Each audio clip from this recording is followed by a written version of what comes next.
जय श्री कृष्णा।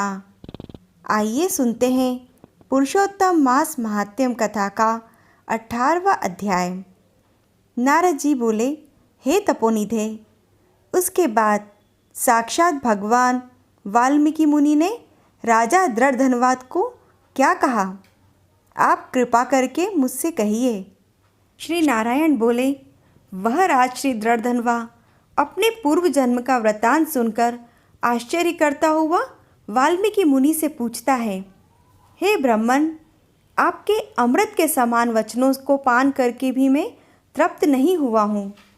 कृपया उसके बाद के वृतांत को कहिए। वाल्मीकि मुनि बोले, हे जगतपते, इस प्रकार उस ब्राह्मण के विलाप करते समय 10 दिशाओं को गुंजित करता हुआ एक मेघ वहाँ आया। पर्वतों को कपाने के समान अपनी आवाज़ से 10 दिशाओं को पूर्ण करता हुआ इस तरह 1 मास तक वृष्टि हुई, जिस जल से पृथ्वी भर गई, परंतु पुत्र शोक से संतप्त वह ब्राह्मण कुछ भी नहीं जान सका। ना तो उसने जलपान किया, ना ही भोजन किया। केवल हे पुत्र, हे पुत्र, इस तरह का विलाप करते हुए ब्राह्मण का वह समय मास समान व्यतीत हुआ। वह श्री कृष्णचंद्र का प्रिय पुरुषोत्तम मास था। सो न जानते हुए भी उस ब्राह्मण को पुरुषोत्तम मास का सेवन हो गया। उस पुरुषोत्तम मास के सेवन से अत्यंत प्रसन्न नूतन मेघ के समान श्याम वर्ण हरि भगवान स्वयं प्रकट हुए। जगत के नाथ हरि भगवान के प्रकट होने पर मेघ समूह गायब हो गया। उस ब्राह्मण ने पुरुषोत्तम श्री कृष्ण भगवान को देखा। दर्शन होने के साथ ही गोद में लिए हुए पुत्र के शरीर को जमीन पर रखकर और उन्हें देखकर दंडवत नमस्कार किया। भगवान श्री कृष्ण ने भी अपनी सेवा से प्रसन्न होकर अत्यंत मधुर वाणी से बोले, हे सुदेव, तुम धन्य हो। इस समय आप भाग्यवान हो। तुम्हारे भाग्य के वर्णन करने में त्रिलोक्य में कोई समर्थ ही नहीं है। हे वत्स तपोधन, जो तुम्हारा होने वाला है उसको हम कहेंगे, तुम सुनो। 12,000 वर्ष की आयु वाला पुत्र तुमको होगा। इसके बाद तुमको पुत्र से होने वाले सुख में संदेह ही नहीं है।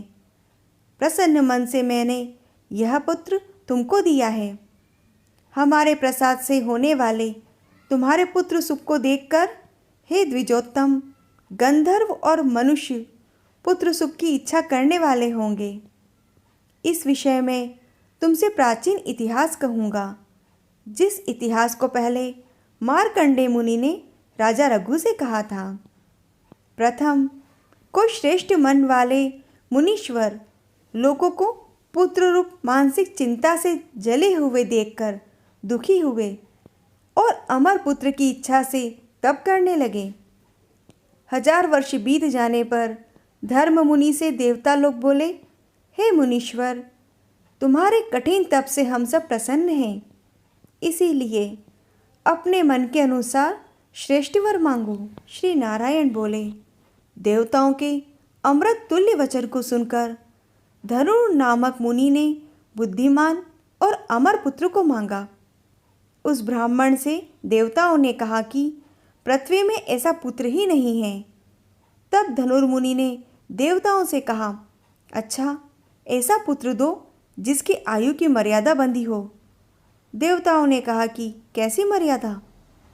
इस पर मुनि ने भी कहा कि वह महान पर्वत जब तक रहे तब तक उसकी आयु होवे। ऐसा ही हो।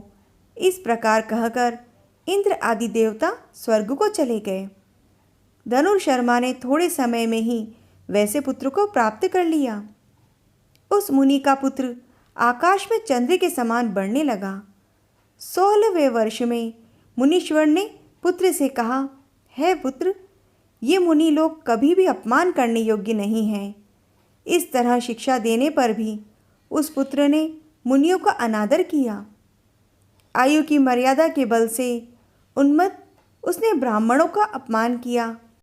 किसी समय परम क्रोधी महिष नामक मुनि ने विधि से शुभ फल देने वाले शालिग्राम शिला का पूजन किया उसी समय उस बालक ने वहाँ पर आकर शीला को जल्दी से लेकर अपनी चंचलता के कारण हंसता हुआ वह कूप में उसे छोड़ दिया।